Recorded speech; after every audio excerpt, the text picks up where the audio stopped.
Welcome to this edition of Talk to OBN, where we spotlight the recently concluded Second African Climate Summit, ACS2, held in Addis Ababa, from September 8 to 10, 2025, in the presence of other global leaders, intergovernmental organizations, regional economic communities, United Nations agencies, private sector, civil society organizations, local communities, farmers, school children, youth, women, media practitioners, and academia. Heads of state and government from African Union member states gathered for the Second African Climate Summit. The summit focused on accelerating global climate solutions and financing for Africa's resilient and green development. The gathering was pivotal in addressing the continent's urgent climate challenge. Ethiopia has received commendations for environmental stewardship, particularly through the Green Legacy Initiative, which has mobilized millions to plant trees and restore ecosystems. The summit builds on the inaugural African Climate Summit in Nairobi, Kenya, where the African leaders' Nairobi Declaration on Climate Change was adopted, emphasizing Africa's demand for global climate justice and equitable financing. Leaders reaffirmed their commitment to the principles outlined in the Nairobi Declaration, highlighting the urgent need for action to reduce emissions and promote climate justice. They recognized climate change as a risk multiplier, exacerbating pressure on resources and threatening peace and stability across the continent. The importance of finalizing the common African position on climate change, peace and security as a strategic advocacy tool was emphasized. Africa's story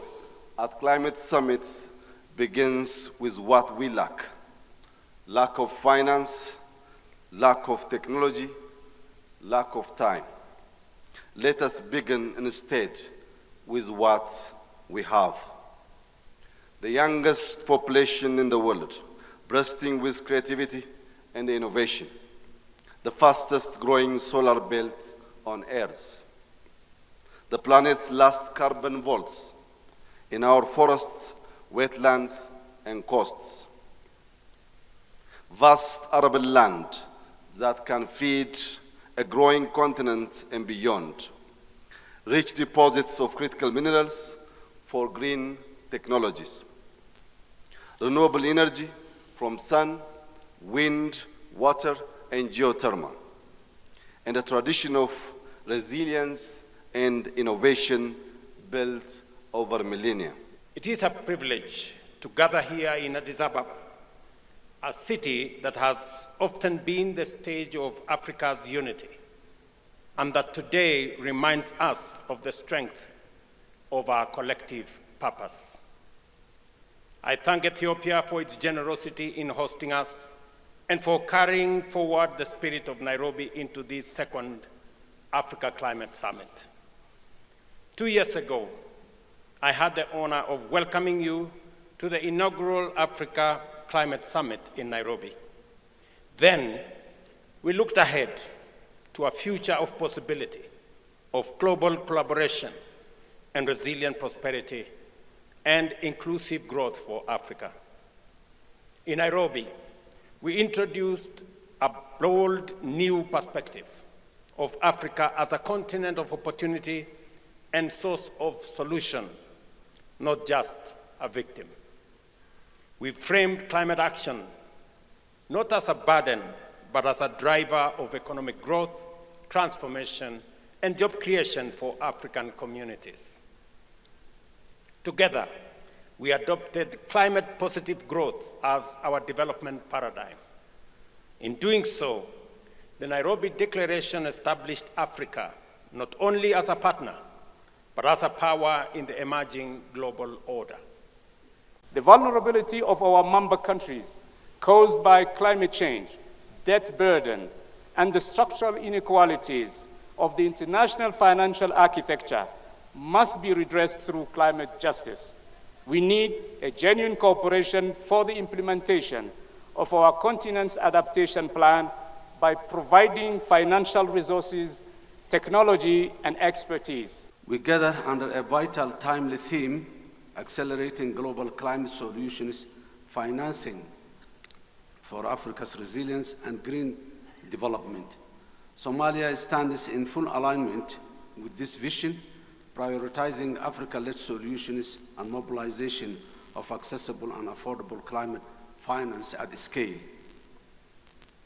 Somalia's contribution to the global greenhouse gases emission is insignificant. However, we are among the world's most climate vulnerable nations, suffering from recurrent climate shocks that are painful to endure. We have come a long way.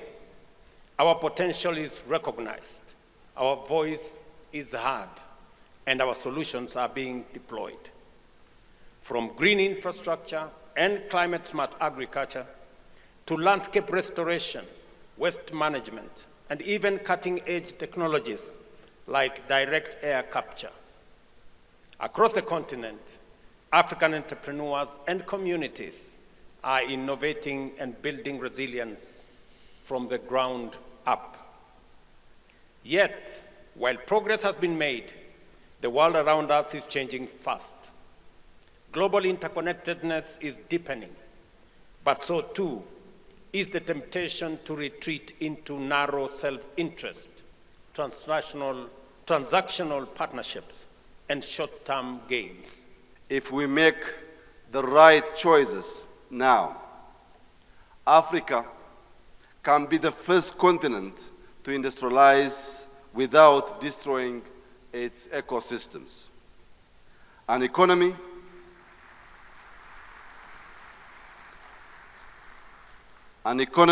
will build, power, and lead. In Ethiopia, we have seen what is possible when determination is driven by clear purpose. This takes shape through deliberate, data-driven actions that respond to our challenges and opportunities. Guided by purpose, we are implementing initiatives that shows the power of vision and community efforts. In 2019, we launched the Green Legacy Initiative. 7 years on, we have planted over 48 billion seedlings. They cool our land, protect our soil, restore watersheds, provide food, create jobs, and grow exports. Through a nutrition program called Yelema Turufat, or Bounty of the Basket, and our Climate Resilient Wheat Initiative, we are reshaping food systems, reducing imports, and growing rural incomes with climate-smart irrigation and sustainable practices. These are African solutions to global food and climate challenges. Africa is depicted not merely as a victim of climate change, but as a proactive force capable of developing innovative and sustainable solutions that reflect the continent's unique strengths and aspirations. Despite contributing minimally to global greenhouse gas emissions, African countries are the most affected by climate impacts, underscoring the need for developed nations to lead global mitigation efforts. The role of Africa's forests, particularly the Congo Basin, in regulating climate change was recognized as vital. Participants of the summit reflected on the vitality of such climate summit as follows. My name is Michelo Kasauta. I'm a member of parliament from Zambia, and I'm also the chairperson of Agriculture Committee from Zambia. And I'm here today. I came here the day before yesterday, on this quite very important meeting on climate change. You know, this is something which we, the people of Africa, not just Africa, world as a whole, we have to put our brains together so that we can manage to mitigate the climate change, this crisis which we are in today. Yeah, it's good to see that African leaders are planning to take the action in their own hands and not waiting for other continents and the rest of the world. But yeah, Africa is ready to go ahead. And the fact of holding this summit, the Africa Climate Summit, shows that Ethiopia is willing to contribute for a better world where nature and people, let's say, they join together, they live together, they contribute for the development of the world. Well, I see that as great milestone that should be replicated in Ethiopia, in the world, in Africa. You know, what has really struck me here in Ethiopia, more especially here in Addis Ababa city, what I've seen with my 2 eyes, it's very amazing. Okay, the city is green, and I'm very much impressed about the way the people of Ethiopia are planting trees all over. In every space, okay, in every small space, you are able to plant a tree. This is quite very, very impressive, and this is something which we are going, okay, to cope to take to Zambia in Southern Africa. I'm quite very much impressed about also the buildings, the kind of development which is happening here in Addis Ababa. I'm quite very also impressed about the kind of, okay, trees, okay, which we are planting all over the city. This is quite very amazing. Okay, I think Ethiopia is maybe number 1, if not number 2. It is number 1 in terms of a climate change mitigation. This is quite very, very amazing. You know, Ethiopia, no, Addis Ababa has become green. This is what we want, okay, in the entire Africa. Otherwise, what all I can say is that Ethiopia is a role model, okay, here in Africa. And please continue, okay, with this kind of a path you have taken. Don't relent and keep on working extra hard, but teach other nations, especially your neighboring countries, the region, and this continent of Africa as a whole. And also let us try by all means to collaborate with other continents of this world so that they can as well cope what is happening here in Addis Ababa. Here in Addis Ababa, which is happening right now, extremely very amazing. Wow. I think almost each and every individual who have spoken from the time I came here in Ethiopia told me that we have never seen such a green city like Addis Ababa in this world of today. Please let us keep working for the next generation.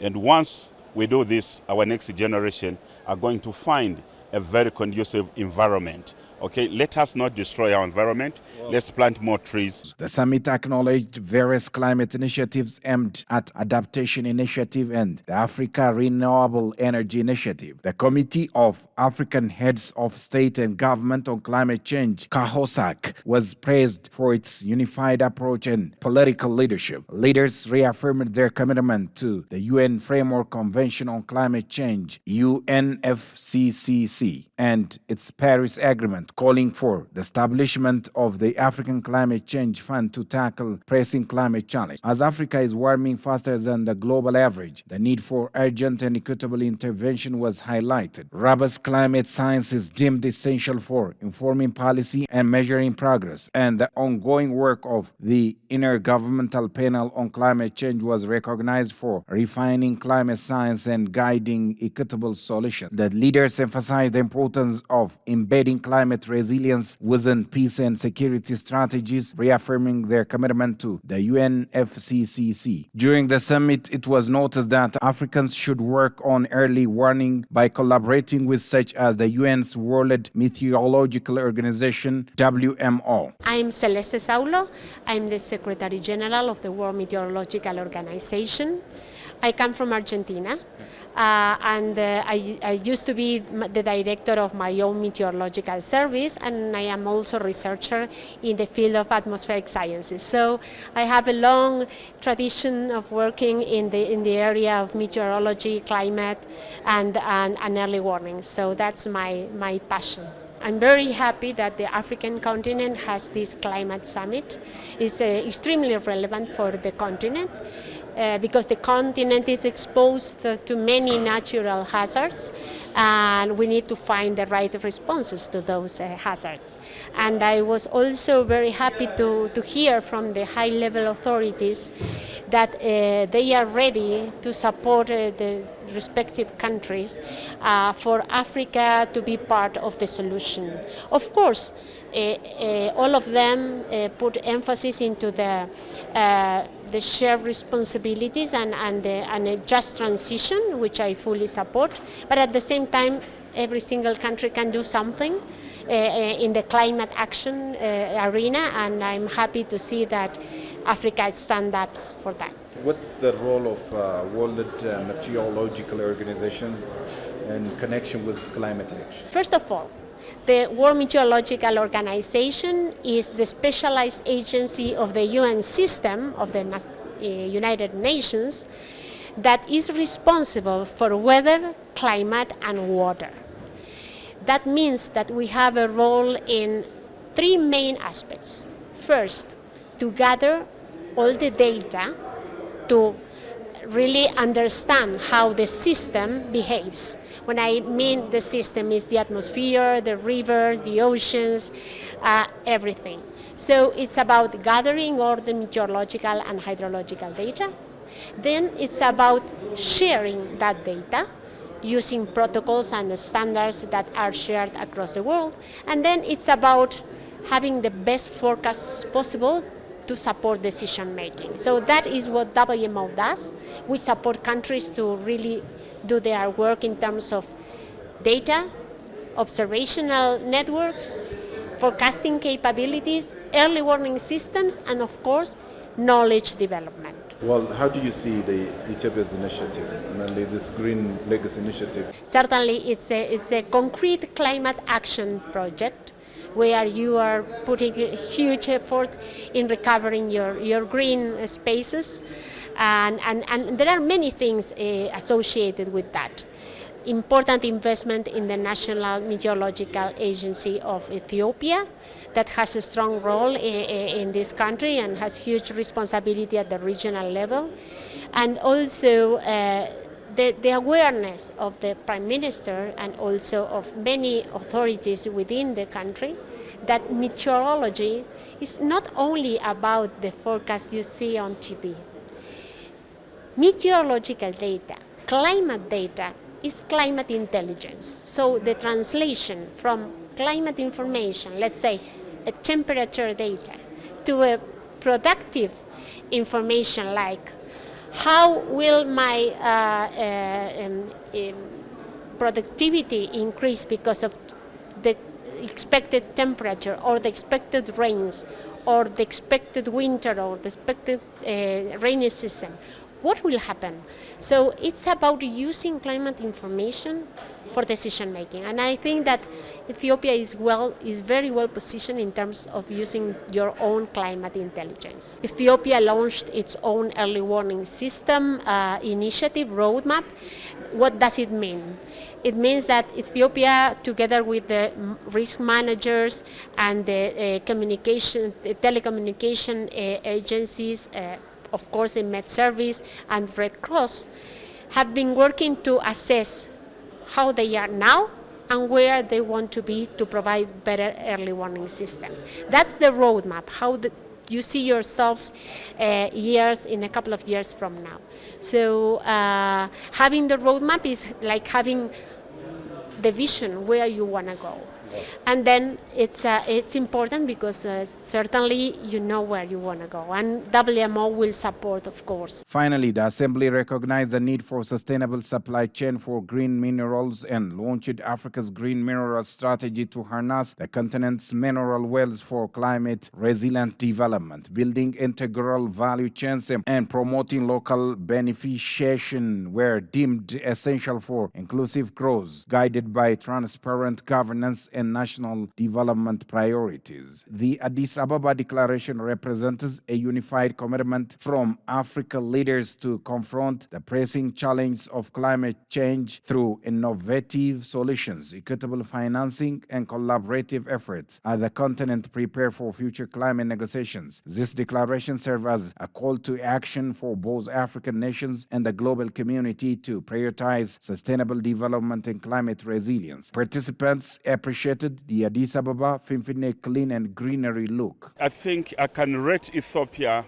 10 out of 10, okay, in terms of the energy, where development is concerned, especially the infrastructure. I can definitely give Ethiopia, looking at the rate they are moving, 10 out of 10. All right, then even coming to the Ethiopian airline is doing quite massive, very well. You know, when I was going to Senegal last week, I watched a documentary, okay, in that airline, okay, which is preaching about climate change, something which is very educative for each and every individual who is using that airline. Please, Ethiopian Airline, keep it up. We need to show the world that we are here, all right, to work on together, to bring our brains together so that we can mitigate the climate change, the crisis which we are in today. Yeah, over the past days, I went to Ntoto Park. I looked a lot around the city, and so far I really like it. A lot of amazing people. It's really welcoming. You feel at home. Yeah, so I have a good experience here. My name is Huda Yassin. I am from Somaliland. Everything, as I said, is like we're in the climate summit, and everything kind of speaks up for that. That Ethiopia is doing a lot of development in terms of plantations and even making the urban centers more green than they are. Otherwise, I want to praise also the people of Ethiopia for welcoming us. These are wonderful people, very accommodative people. I've really liked them. Please, with the African countries from other regions, it's quite very important that we emulate the way the Ethiopians are doing. But I can also tell you that Zambians, we are trying, but we want also to reach at the level of Ethiopian, kind of doing business, so that we can manage, to work for our future generation. Even the name of Addis Ababa is connected to the flower and environment. So this is a very friendly environment city, what I realized. And it's a green city. And I saw a very good, well-structured the roads, other infrastructure. I'm really surprised by the roads. It's very convenient for the cars, and I like this city. I traveled to several offices of Ethiopian NGOs who are situated in Addis Ababa, and I liked it, but I didn't have, unfortunately, time to see everything in Addis Ababa, but maybe next time. My name is Juliet Suspita. I'm from Nairobi. That's one of my favorite airlines in terms of the hospitality, the food. They never disappoint. And I'm not just saying this because I'm in Ethiopia. I've traveled around with Ethiopian Airlines, so I can testify of the good hospitality that it has. Yeah.